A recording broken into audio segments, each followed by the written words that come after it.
Hi, my name is Doug Reagan. I'm the Chief of the Youth Unit for UN Habitat, and I'm here today to speak to you about International Youth Day, the importance of International Youth Day, and what young people are doing globally. I was lucky enough to be around in the first International Youth Day, which is 1995.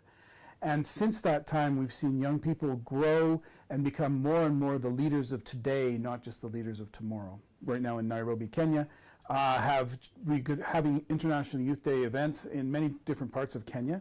One of them is going to be at our Nairobi One-Stop Youth Resource Center in downtown Nairobi, as well as we're going to be doing some other events, one in Brazil at the Rio Olympics, and then again just around the world. So what I thought today is, instead of me sitting here and speaking to you as someone who's 50 years old and telling you what International Youth Day is so important, I thought that we'd bring in the different voices of young people who are here in Kenya to talk about why International Youth Day is important to them, and as well just kind of give you a sense of what young people are doing in Kenya, Somalia, many of the different countries here in East Africa. My name is Amina Ahmed.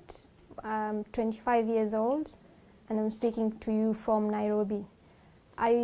My organization is Tuwakuze Africa. We work on education here in Nairobi. We deal with schools in informal areas. Why I believe International Youth Day is important is because I think it's a critical occasion for young people to remind our governments and world leaders that young people have agency as well. We're not just beneficiaries of projects, but we also need to be involved in articulating our agendas and also in the implementation process. We know that education eventually dictates employment. In Africa, it is said that by 2030, sub-Saharan Africa will have the largest number of people going into the working age group, and we know that number is young people.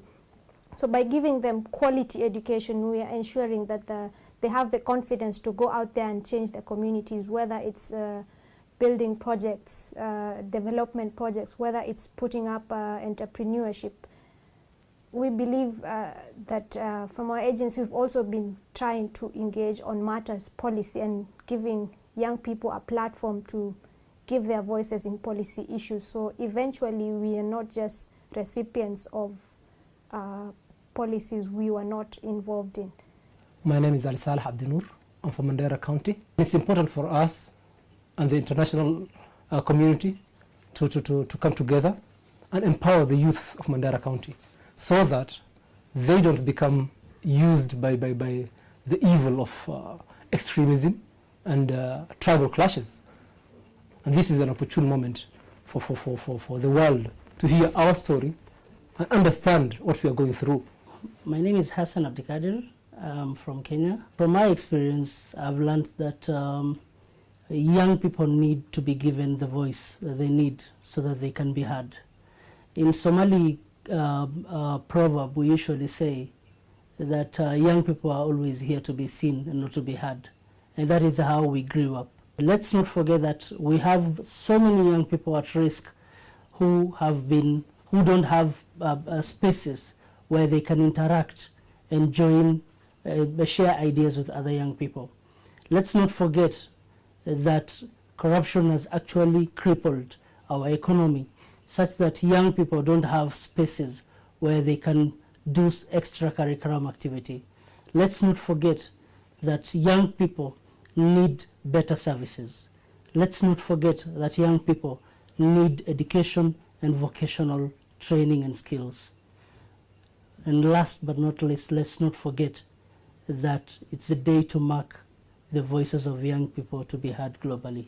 Thank you. Hi, my name is Catherine Tololo from UN Habitat Nairobi. Today, on the occasion of the International Youth Day, I believe that there's a great need to address the specific needs of young people and to involve them in humanitarian action. Together with other agencies, we are tirelessly working towards ensuring and hoping that stakeholders heed to their call to promote the involvement of young people in humanitarian action. There's need to promote and increase gender and age-responsive programs for young girls, boys, men, and women. There is need to empower and support youth-led initiatives and programs for young people, both internationally, locally, and regionally. My name is Ahmed Ali. I'm from Mandera. I'm celebrating the Youth's Day today. We hope that the youths would come up and also challenge the other people so that they can have their share in leadership, so that they can use their creativity and governance to create employment, to create business, ideas, and help themselves and their welfare in their livelihoods. My name is Nick Ngatia from the United Nations Media Group for Children and Youth. I am 23 years old from Nairobi, Kenya. The International Youth Day provides an opportunity to celebrate young people's views and initiatives across the globe. One issue that I think is very critical to young people today is the issue of urbanization. I view the Habitat 3 conference, which will take place in October this year, as a major UN convention that's going to provide for the most inclusive modalities to urban development. Quoting the United Nations Secretary General Ban Ki-moon, the battle for sustainability will be either won or lost in cities. That's why the new urban agenda is very critical for us as young people. My name is Esther Mwiruri. I'm from Nairobi and I'm 23 years old. I'm the County Youth Chair for Kenya Red Cross. In our organization, we engage young people in responses and disaster management, where more than 80% of responders are usually young people. We also provide them with skills and trainings that equip them well to ensure that they contribute to humanitarian effectiveness by helping the communities. I would like to call on all stakeholders in all sectors to call upon us, young people, and make use of us and our skills and our innovation so that we can make this world a better place. Thank you.